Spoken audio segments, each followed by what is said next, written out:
நீங்க கஸ்டமரே இல்ல. அப்ப யாரு? எல்லாருமே மாடல் தான். அப்படியா? ஏன்? எப்படி? நம்ம ஃபேம் பஜார் எக்ஸ்போல ஒரு ஃபேஷன் ஷோ நடக்க போகுது. Wow, super. அதுக்கு நாங்க வெளியில போய் மாடல்லாம் தேட போறது இல்ல. நீங்க கஸ்டமரே மாடல் ஆக்க போறோம்.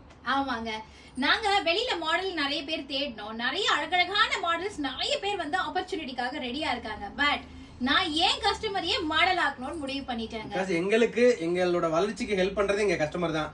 அவங்கள வெளியில கொண்டு வரணுங்கிறது எங்களோட ரொம்ப நாள் ஆசை. நிறைய பேருக்கு இப்படி ஒரு ஆப்பர்ச்சுனிட்டி கிடைக்காதான்னு ஏங்கிட்டு இருப்பீங்கல்ல. ஜஸ்ட் உங்களுக்கு 2 குவாலிஃபிகேஷன் தாங்க தேவை. இங்க வெள்ளத்தோல் கருப்பு தோல் அப்படிலாம் எதுவுமே கிடையாது. ஸ்லிம் அண்ட் ஃபிட்டா இருந்தா போதும், இந்த ஆப்பர்ச்சுனிட்டி உங்களுக்கும் கிடைக்கும். கண்டிப்பாங்க. நீங்க இதுல வந்து ஜாயின் பண்ணி விருப்பப்பட்டீங்கன்னா எங்களோட வாட்ஸ்அப் நம்பர் கீழே இருக்கு. அதுல உங்களோட போட்டோ, உங்களோட டீடைல்ஸ் எல்லாமே ஷேர் பண்ணுங்க. எங்க டீம்ல இருந்து உங்களை கான்டாக்ட் பண்ணுவாங்க. அது மட்டும் இல்லங்க, எங்களோட ரீல்ஸ்லயே நீங்க பார்ட்டிசிபேட் பண்ணலாம். கரெக்ட். சோ இந்த வாய்ப்பை மிஸ் பண்ணிராதீங்க. கண்டிப்பா மெசேஜ் அனுப்புங்க. எங்களோட வளர்ச்சியில உங்களுக்கு ஒரு சின்ன பங்களிப்பை கொடுக்குறோம். சோ நீங்களும் எங்களோட சேர்ந்து வாங்க, நம்ம எல்லாம் சேர்ந்தே வளரலாம்.